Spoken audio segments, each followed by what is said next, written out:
I'm Madeline Blair, and this is Unlocked. If you're serious about your career, this show is for you.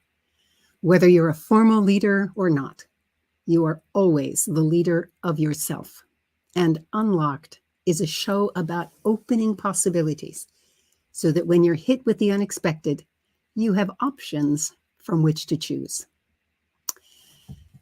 Now, if you're watching on YouTube or LinkedIn, I invite you to put your comments or questions, especially your questions, in the chat. I'll be checking those periodically through the show, and we look forward to hearing from you there. We have all been talking about the new normal. The pandemic disrupted so much of our lives that cultures that were often described as entrenched, never to change, even over a millennium, have been changed. Now there are those who are anxious to return to the office. Young lawyers, for example, want to return to the office because they learn how to be good lawyers by watching great lawyers do their work. There are those who would prefer to work from home. Financial advisors, for example, see efficiency in saving hours of commuting time, not to mention transportation costs. Regardless of which camp you fall in, or whether you fall somewhere in between, we all must navigate the new situation, which my guest calls the next normal. I have to say that I really like that phrase, next normal. It makes no judgment about whether it is new or old, welcome or hideous. It's just next. My guest began in theater as a director, producer, and dramaturge. She has worked with thousands of emerging theater makers, coached award-winning writers, and worked with business leaders to craft compelling stories that the world needs to hear. She started out at the Old Vic Theatre, London, leading the creative development strategy for emerging artists, spent 5 years in San Francisco Bay Area, and is now based in Sheffield, England. She understands what it means to act in this new arena of the next normal. Let me bring you in. Laura, welcome. Thank you so much for having me, Madeline. Oh, you're so welcome. Let me tell my audience a little bit more about where you are today. Yeah. Her name is Laura Humphrey, and today Laura is the creative producer and product manager for Jigsaw Foresight. She helps organizations strengthen their collaboration and inhabit the next normal of work. And I love that word, inhabit, too, Laura. It reminds me of what you have to do as an actor. You have to inhabit the role. So love your choice of words. So welcome again to Unlocked. Thank you. And the other thing I love about the word inhabit is it points out that work is, in a way, a home for us.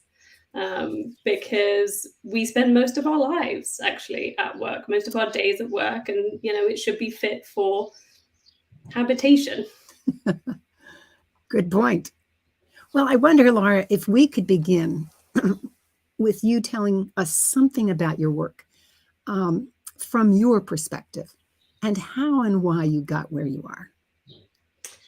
Absolutely. Well, as you pointed out, my background is actually in theatre, so collaboration and facilitation, those are all kind of in my blood. And I was fortunate enough to be working at the Old Vic at a really exciting time for talent development for emerging artists. And I then have always worked in the private sector a bit as well.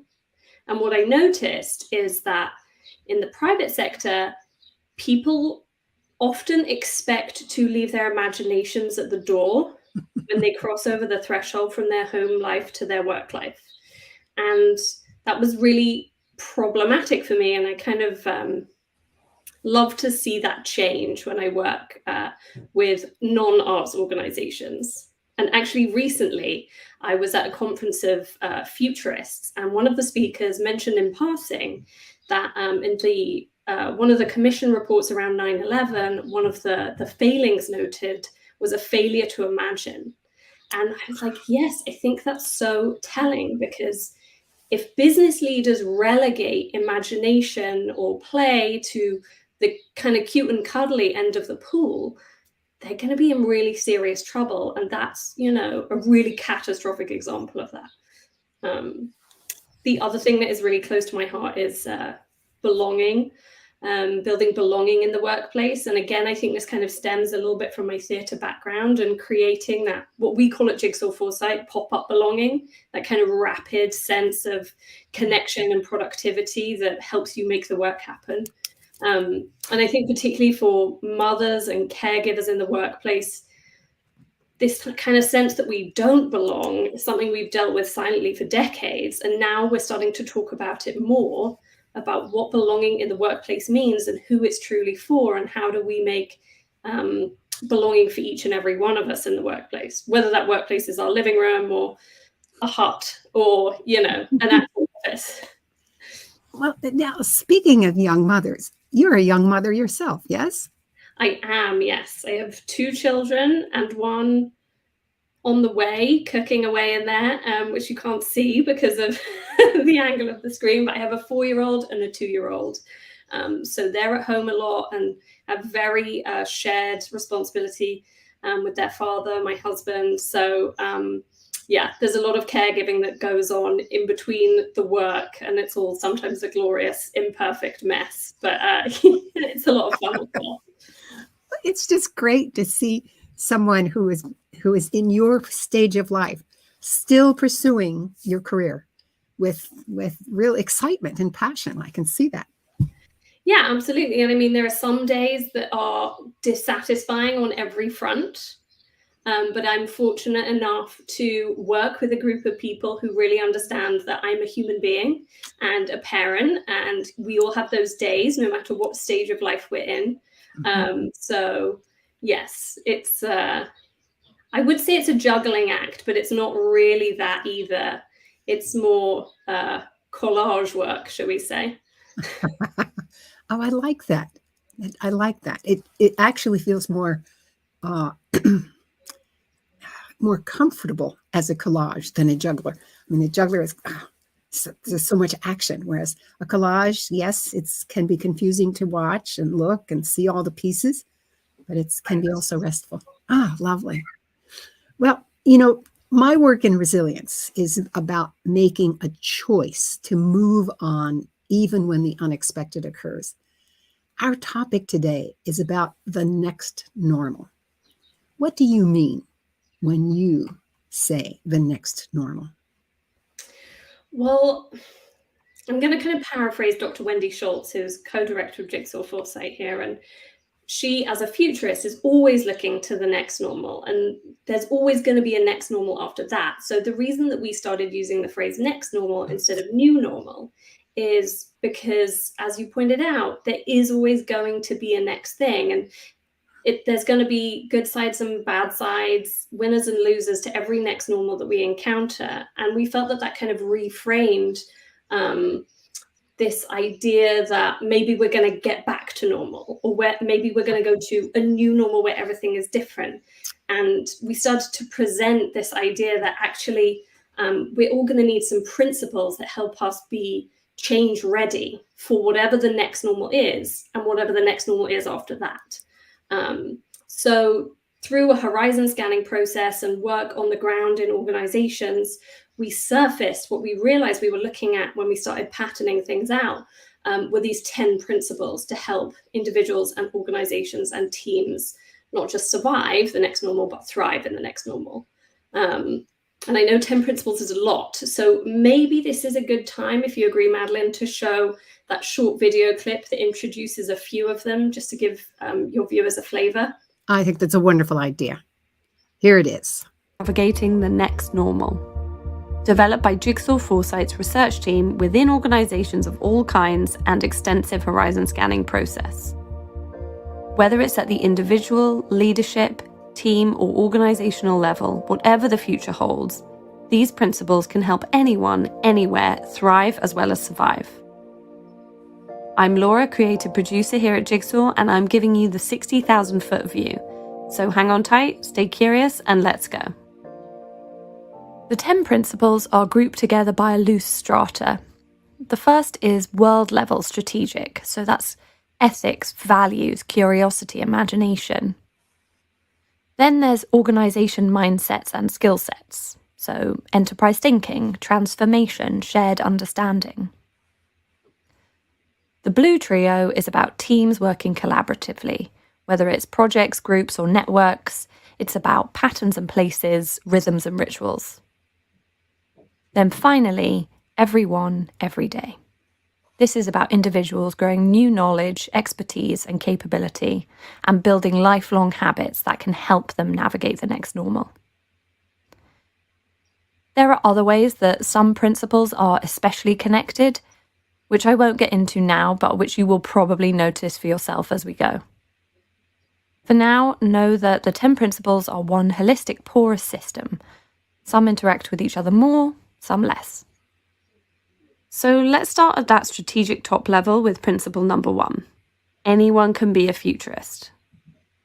A futurist is someone who scans the horizon, watching for weak signals of change so that they can make adjustments and innovate now, meaning that when changes come, and come they will, they can help shape the future rather than just react to it. That doesn't mean predicting the future. It doesn't mean becoming a human magic 8-ball. This is about looking in unlikely places for inspiration and establishing values and purpose in the present, so you can check for biases of all kinds as you approach the future. Take the massive topic of AI in the workplace, for example. It's reinventing what we think of as knowledge work at a rate of acceleration which is hard to keep pace with, increasing both the threat to what we think of as work and the opportunity to create more value-adding work. People and organizations will tend to two directions. Those who feel threatened and bury their heads in the sand, missing out on valuable opportunities to innovate, and those who drink the Kool-Aid, becoming blind to the risks and challenges that a new technology brings. Successful futurists are able to look back to look forward, bringing the wisdom of both past and future to the now in order to anticipate alternative futures and inhabit more desirable ones. Principle number 2, lead in between. In that tricky space between the now normal and the next normal, it's the leaders who create change and create it with curiosity, collaboration, and compassion who will thrive and enable others to as well. By embracing an entrepreneurial mindset and by using foresight tools to reframe often challenging conversations around change, leaders can meet their people where they're at whilst always looking ahead to the visionary ideas of the future, which helps to incubate new ways of working that move all of us from the now normal to the next normal, while preparing for the continuously evolving future normal. Principle number 3, lead hybrid teams in a distributed workplace. The distributed workplace is nothing new. We've historically worked together across boundaries and geographies and will continue to do so. But the pandemic has given us an amazing opportunity to break with old habits, learning from the successes and shortcomings of remote working in order to evolve new ways of working that put inclusion and well-being at the heart of each interaction. What will make or break this is shared intentionality. Are you as a leader, or you as a team member, or you as a solo operator seizing that opportunity? Or are you grasping for the illusions of control afforded by the old ways? Principle number 4, play. Psychiatrist Dr. Stuart Brown says that the opposite of play is not work. The opposite of play is depression. In the long run, work does not work without play. Play at work isn't about having meetings on beanbags and playing ping pong. If you want to see innovation in your work, you need to have safe spaces of curiosity and creativity, where experiments and failure lead to innovation. Let's allow ourselves time and space to wander and wonder, allowing us to notice what we don't expect to see.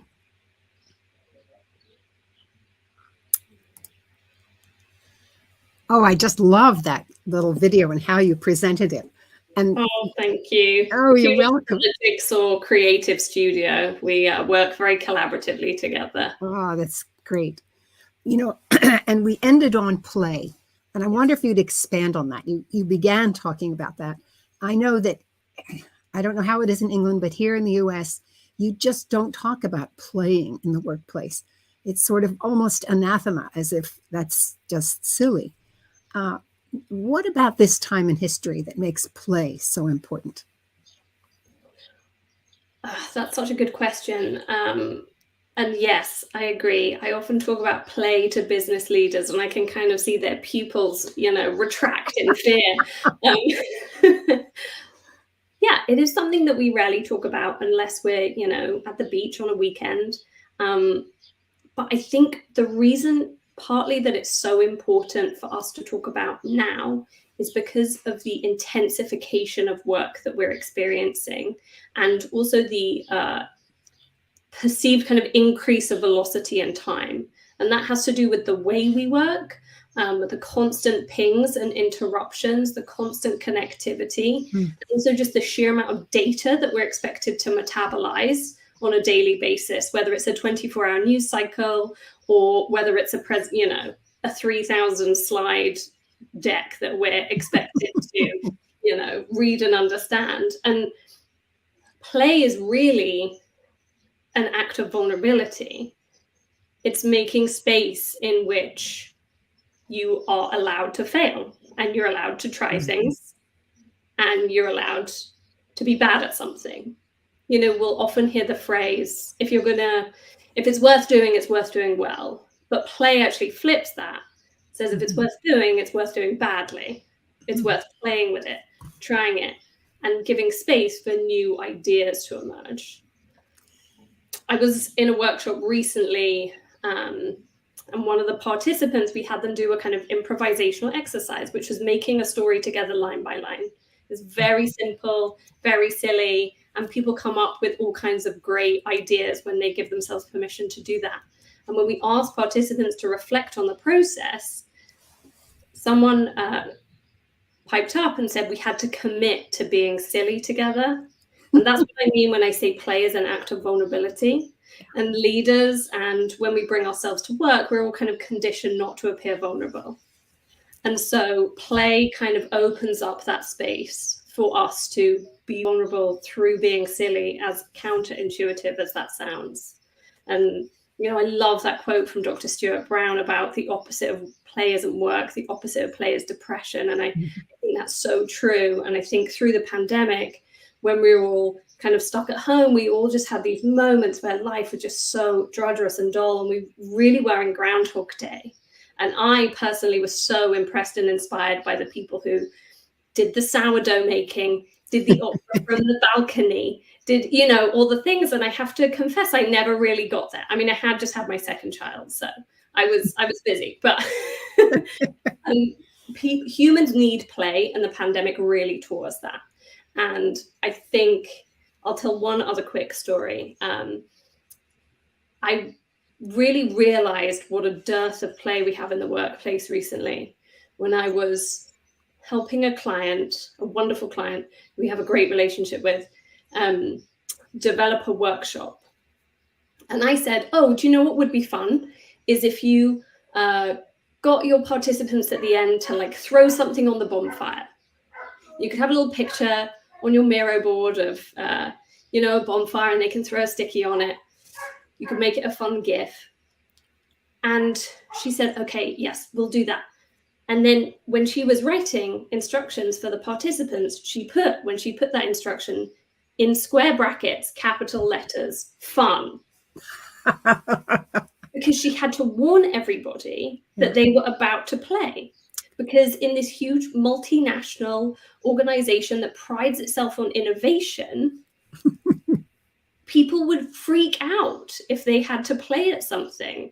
And that, to me, as a theatre person, where you start almost every day with some kind of game or play of some kind, was deeply disturbing. So I have made it my mission to bring play back to the workplace. And of all the principles, it's probably the one closest to my heart. And I know I'm talking so much now, but I want to make a quick distinction between play as a corporate bribe to keep you in the office because there's a football table or foosball table to you, and play as a genuine channel through which can flow that relational productivity, that psychological safety, that innovation that we're all really deeply in need of as a society. Yeah. There's so much change coming at us. If we don't innovate, if we don't iterate, we're toast. Yeah. I loved your story about the fun in capital letters. Yes, I remember several of my clients who just were so entrenched. They were so serious about their work, and it was serious work they were doing, and so they thought they couldn't be anything else. But you know what I would like to do, and it sounds crazy. I would like us to play. You mentioned this business of creating a story. Can we do that for a minute or so? I mean, I don't know what you could do, but yeah, let's do I'm it. game. Just tell me what I have to do. Let's do this. Let's make a memory together. Okay. It's a fictional memory, but we're going to make a memory together about something that fictionally has happened to us. All right. And we'll do it one sentence at a time. So we'll do it back and forth between us just for a few rounds. Okay. Madeline, do you remember that really memorable evening we spent together in Poznan, Poland? Laura, I do remember that. And in particular, I remember that bottle of wine that we thought we'd never get to the bottom of. And do you remember our mutual friend Victoria showed up out of nowhere? That was so fantastic when she walked through that door. And then we tried to find that restaurant. Do you remember that? Yes, I do. Especially getting to the door and discovering it was closed for the season. And then it started to rain and we were caught in this huge rainstorm. I love this. This is a wonderful memory. So I think we could pause it there, but it's so simple. Anyone could do that as long as everybody commits to the moment. And I've done that with groups of, 25, 30 people on Zoom, and, people's microphones aren't working and people feel awkward at first and it feels like it's not going to work. And then did you feel that moment where we hit a kind of flow? Oh, yes. And then we were suddenly having ideas on top of ideas. Yes. And so what did that feel like for you? Oh, it felt fabulous because it reminded me of a time when I was with my husband, and I were with my sister and her husband. We were in Paris trying to find a restaurant, and it was closed for the season. So it had been talked up so high. This was the greatest restaurant. And I said, well, just find another one. And so we're walking along, and my brother-in-law, who was really wanted to go to that particular restaurant, was very upset. And I said, well, let's just walk in here. And we walked in, and he ended up having the best time talking with the owner, who happened to be a movie buff. And of course, and my brother-in-law was a movie buff. They must have talked for 3 hours. So that's what all came into my mind as we were doing this little play. Right, exactly. So you're suddenly having memories, which is enabling you to spark new connections, which is actually giving you a new idea in the present. Yes. And that is one of the things that play does for us. So I'm really glad. Oh, that's marvelous. Thank you so much for that experience.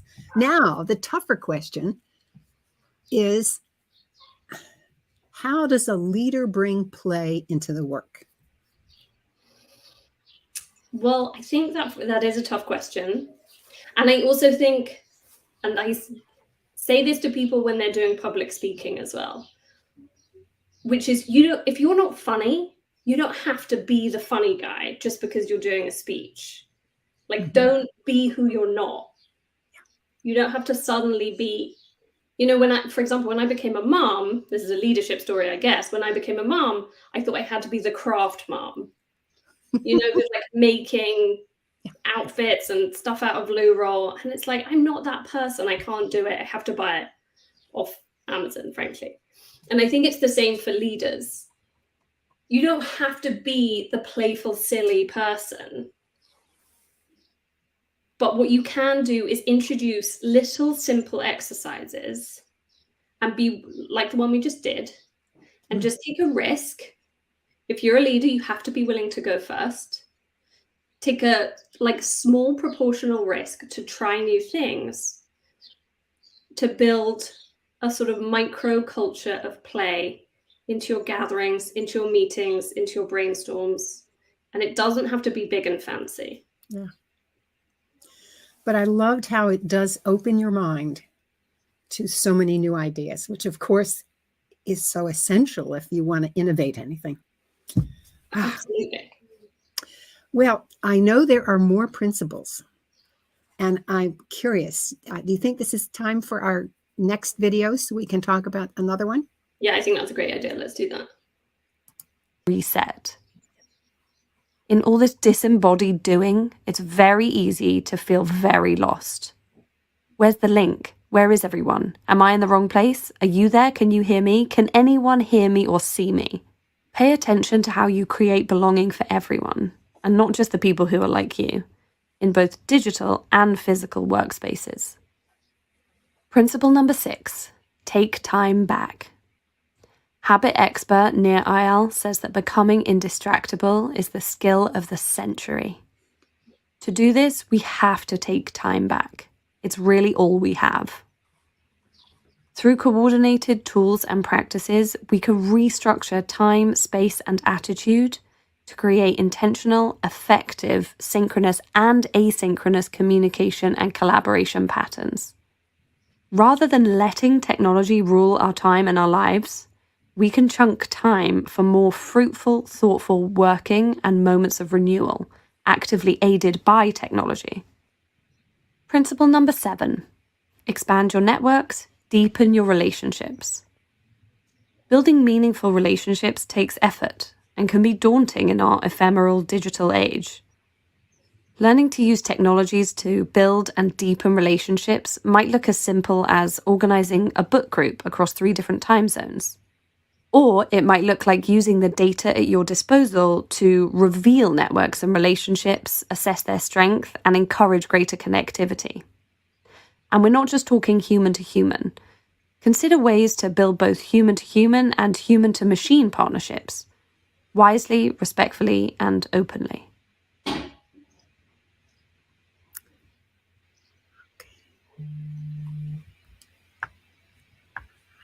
I think that was the end of that, wasn't it? Mm-hmm. Yeah. Okay. Well, one of the very first one, belonging, I think is one that you highlighted earlier. And that to me is so important. When I work with people around resilience, one of the questions I always ask them is, who are the people who surround you, that support you? Because it is almost impossible to be resilient especially over periods of time, like when you're caring for an ailing parent. That's resilience, and you need even if it's just somebody saying you're doing a good job. So let's expand that piece of belonging from your perspective. Yeah, I think I mentioned that we, at Jigsaw Foresight, we talk a lot about pop-up belonging.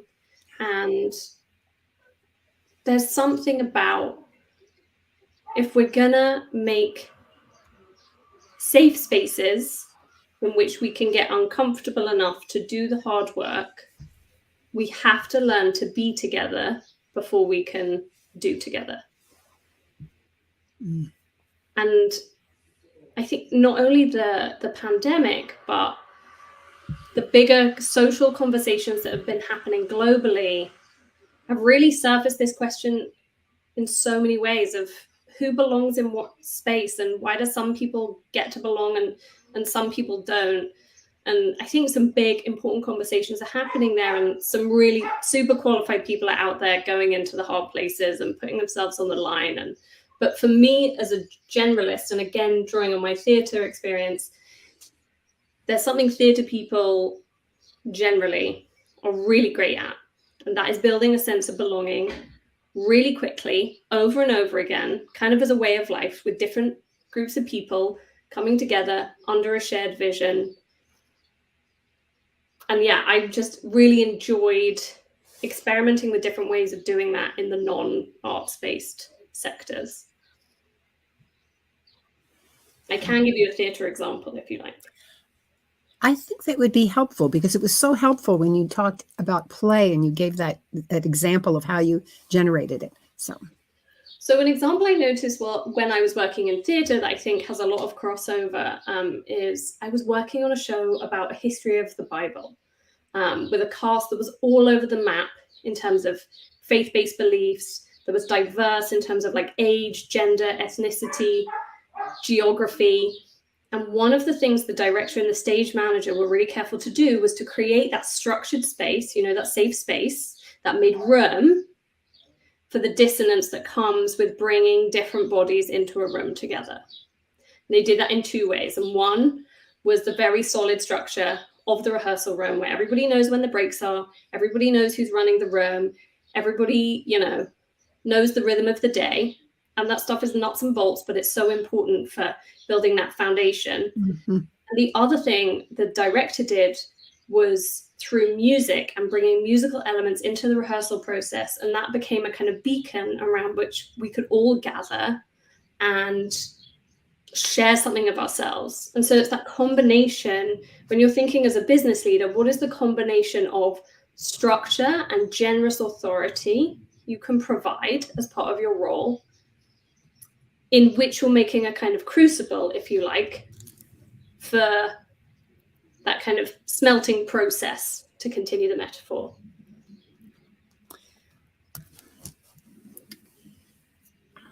I'm curious about this musical piece. Was it that the music was simply played, you sang it, or what was it about the music that helped the belonging?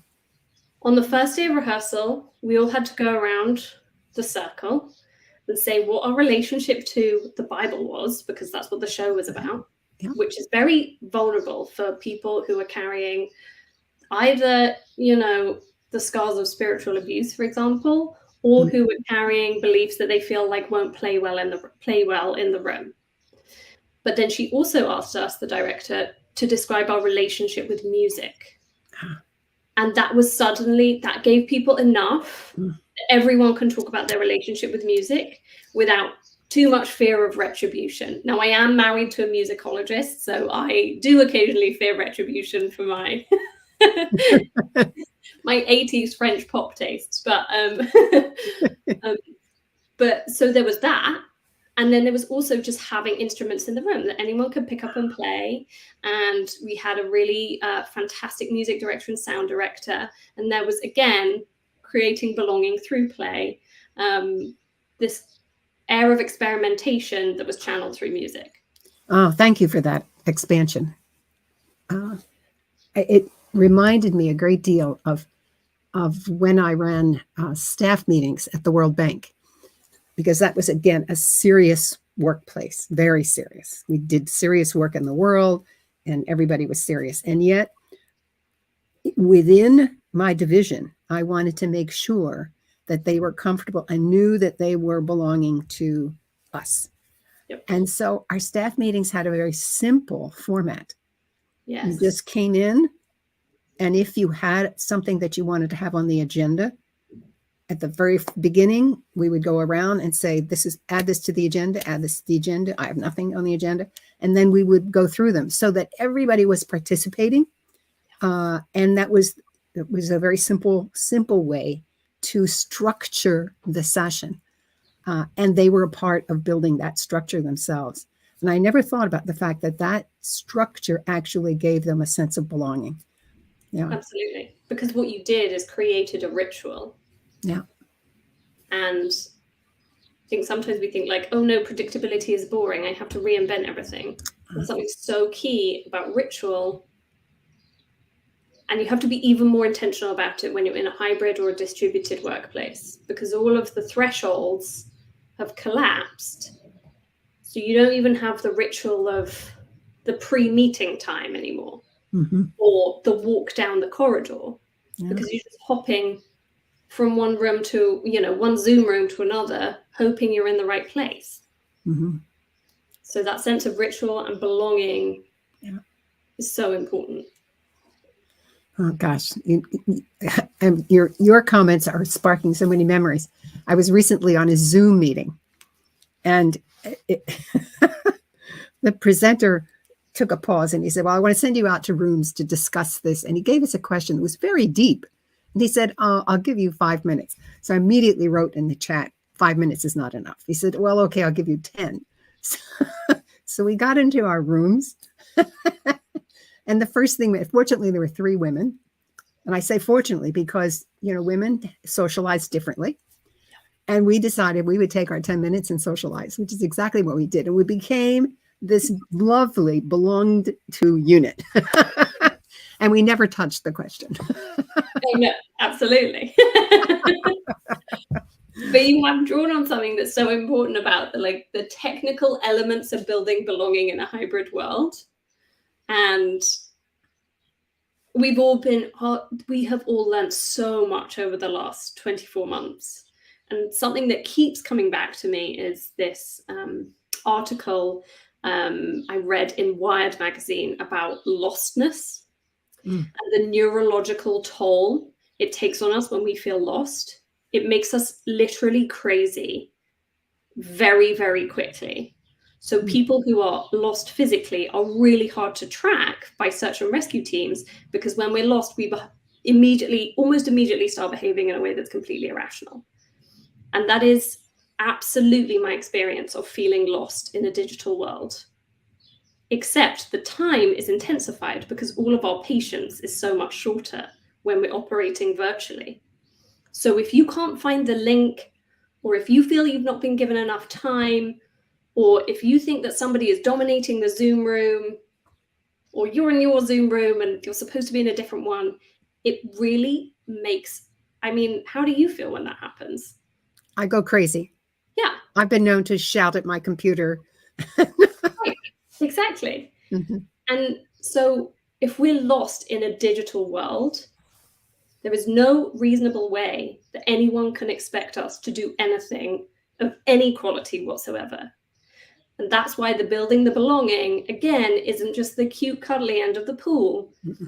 If you're a business leader, you have got to be intentional about the way you gather people, which is even more of a challenge when you're doing hybrid, when you have what we call at Jigsaw Foresight roomies and zoomies. When you have some people online, some people in the room, how are you taking care of everybody? How are you making everybody belong?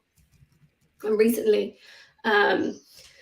some of our team were facilitating a workshop in the Netherlands, and it was hybrid, and they assigned zoomies and roomies as buddies. So if you were a roomie, you would carry around a laptop, which has a zoomie on it, and translate for them what's happening in the room, what's the atmosphere like, and really take care of them, because that's the level of intentionality that's required to build effective belonging in a hybrid or a digital world. It will not just happen. Oh, that's interesting.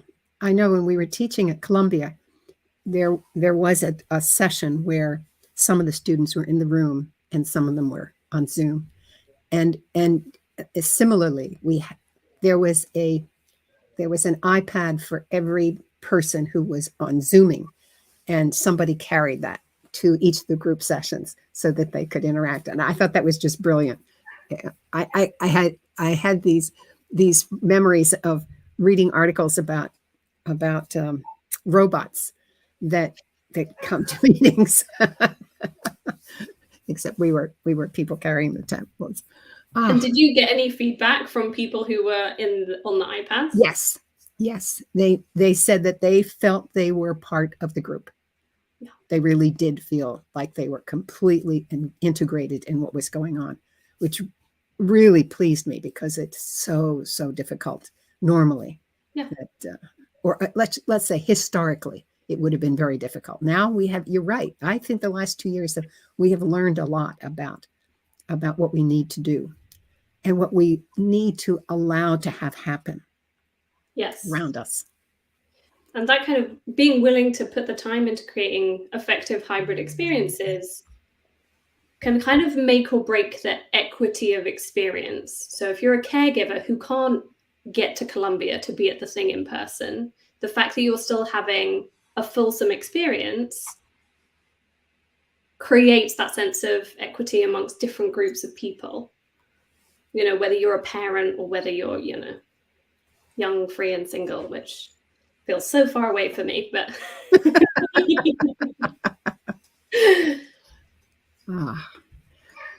Well, I'm looking at the time, and we still have lots of time. And I know that we've gone through at least 3 of those little units on the circle of Yes. principles. I think we've done 1 through 7. 1 through 7. So I think we have time maybe to run the last one. And then I have some questions in anticipation that if you're a person serious about your career, how do you take and incorporate these things? And then I have one last question. So we're going to save some time for that last question I'm going to ask you. But in the meantime, let's play that last piece of that video. Okay, let's do it. Abilities. That's right. Augmentation isn't just for biohackers. Investing in skills and capabilities needed to thrive in hybrid work environments, from digital and data literacy to technological dexterity to learning agility, is something we can all do in micro ways every day. By which I don't just mean automating your expenses, although you might want to do that. This is about augmenting your mindset as well as your skill sets. Learning to learn, unlearn, and learn anew will enable you to navigate the next normal, whatever it holds. Principle number 9. Be a translator and bridger to improve knowledge flow. In a world of increasingly torrential data and deepening specialisms, how do you understand and seek to be understood? To build bridges to where your work is most needed requires not just great communication skills, but great curation skills. Your outputs are others' inputs, so ensure they can be effectively leveraged by other teams in other places in other times. This means listening, asking, hosting, curating, and collaborating in all kinds of different digital and physical settings. Principle number 10. Seek renewal in a digital world. For some people, it's going on a run. For others, it's petting the dog, or 8 hours sleep, or a standing desk, or removing all push notifications.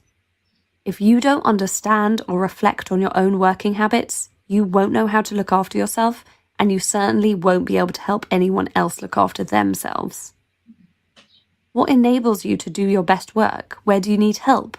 And how can you best communicate that to those around you? Workplace burnout is now officially on the WHO's International Classification of Diseases. The need for renewal is real.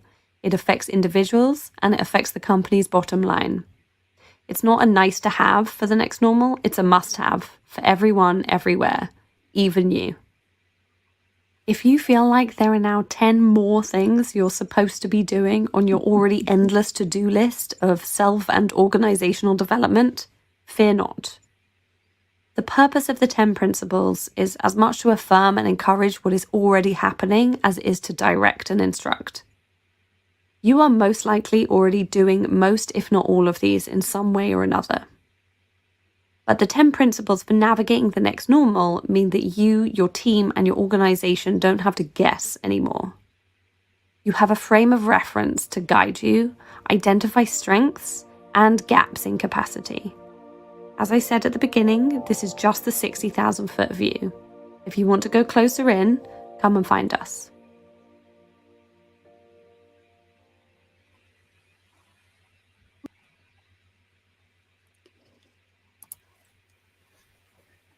Oh, I'm so glad we got to see the whole thing. And I'll tell you, this last piece about augmentation is of course has long been one of my areas that I've had interest in, because it's all about dealing with this massive amounts of information that we have available to us, and how do we make that not just available to others, but even to ourselves. So I love the word curation as well. I think that maybe in the future we'll have another session where we talk about that in more detail. Sure. Yeah. Absolutely. Also, I'm thinking that, is it possible that that I could put a link on my website so that people can see this video again themselves? Yeah, absolutely. Okay. It's publicly available on Vimeo, so Okay. yes, please do. Great. And, Great. Yeah. All right, we'll do. Now let's pull all of this together. Okay. And think about it from someone who is starting out their career. How can they begin to bring these principles into their lives? Where would you start? Yeah, that's a great question. And I still feel near the beginning of the journey myself, although I'm sure that's always how everyone feels. But I think the key thing is just to have, I mean, first of all, like I say in the video, before you panic, don't panic. This isn't like another 10 things on your to-do list. But I think a spirit of lifelong learning is absolutely crucial to anyone on any path who is serious about their career. And I think it's Alvin Toffler. Is that how you pronounce his name? Mm-hmm. Yep. I think I've ever said him aloud. Who says something along the lines of, the illiterate of the 21st century will be someone who isn't willing to learn, unlearn, and learn anew. And I think that is more true than ever. You know, we're all having multiple careers, multiple skill sets. You know, you, Madeline, were talking just before the show about learning to do all of this video and live streaming stuff. And we all just, I think one of the bright sides of the pandemic is we've all lent into this change readiness and this adaptability that so often goes untapped because we're scared. But I think having a curious spirit, being willing to be a beginner, is a really important career move, actually, even though it sounds like not one. Well, I can tell you that so many people that I have interviewed, have been my guests, have pivoted during these last 2 years. And they have learned a great deal. First of all, they chose to learn, but they have learned in spite of everything, or because of everything, and have discovered that their life is actually better because they've opened themselves to more learning. Yeah, I think you're right. Lifelong learning is absolutely essential these days. Essential. Okay, my last question to you. How do you know when you, Laura Humphrey, feel as though you are really working in your purpose? I think the first, I mean, I'm an extrovert, so for me, it's always going to be about the relationships. And when I'm having interesting, powerful, connecting conversations like this one, that's how I know that I'm following the call on my life. And when I see people grasp some of the creative tools, as well as some of the futures and foresight tools, which I found to be eminently creative and imaginative, that we use at Jigsaw Foresight, and the way that enables people to have more productive conversations around change that go from the conversation space to the action space. That's in that journey. That's when I know when I sense I'm in that journey, that's how I know I'm working in my purpose. Oh, marvelous. Absolutely marvelous. Because it is a combination of doing things that you are comfortable with, but then really seeing impact as well. So it's great. Well, before I get into some summary, and I'll give you time for some final words, but I want to make sure that people know how to get in touch with you. Where do you want to direct them? Probably the most lively place to find us at the moment is LinkedIn, because we're posting a lot of articles about different emerging changes we're seeing. So if you just LinkedIn search Jigsaw Foresight, you'll find us there. We also have a website, which is more of just a landing page, and that's jigsawforesight.com. either of those places, we'd love to connect with you and have you join the conversation. Oh, marvelous. Well, I have learned some very interesting language today. I love roomies to zoomies. It is such a clear way to say it. You don't have to talk about virtual, and you don't have to talk about online. It's just roomies and zoomies. I love it. Thank you for that. The other is the pop-up belonging. I never thought of belonging as something that you can pop into. And yet you've convinced me that there are things that can be done to make that transition quick. Thank you, Laura. Do you have any closing comments for our guests? Well, just, I've known you for a long time, Madeline, and thank you for inviting me on and for all the work that you do in the areas of resilience and unlocking that kind of deep potential within us. So I work with a lot of incredible women who are in the kind of third age. Is it okay to say that? Third age of their careers? And I watch them time and time again be energized by new ideas, by new language, by being willing to learn new things. And so that's really inspirational for me. And as far as other closing remarks, just, go out, play, help others belong.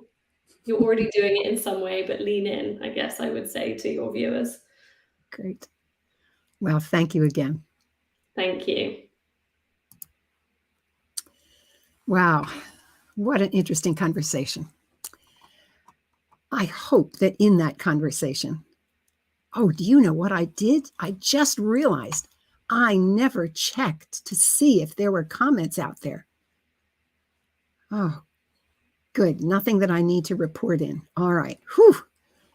That's terrible when you finally realize you've forgotten to do something in the middle of a show. Oh, well, I hope you found this conversation useful. And if you have, I hope you'll make a comment in social media about what you learned and will do differently as a result. And if you're on YouTube or LinkedIn, please click the like button and make a comment. As always, send me ideas of what you would like to hear more about. Just write to me at madeline@madelineblair.com. What would be helpful to hear about? Maybe it's how to use more humor. Or how to write a great LinkedIn profile. Let me know what that is. And if I use your topic, you'll receive a copy of my book, Essays in Two Voices, being used across 4 continents. And remember that the archives of all of our shows are at www.madeline.blair. I'm sorry. I'm getting too excited. www.madelineblair.com/media. Whew, never blew that one before. Okay, get there and scroll down and get some inspiration. And don't forget to check out my book, Unlocked, on Amazon. Now for next week, Dr. Diana Whitney will be joining us. Often on this show, my guests refer to appreciative inquiry. Diana is an early definer of what appreciative inquiry actually is. She is always focusing on what works, what creates new ideas, and opens possibilities, creating working environments that sing. She's going to be talking about taking all of that and turning it into creativity. So join us on June 29 for a very special guest. Thank you for joining us on this segment of Unlocked. I'm Madeline Blair, wishing you infinite possibilities as you unlock your resilience.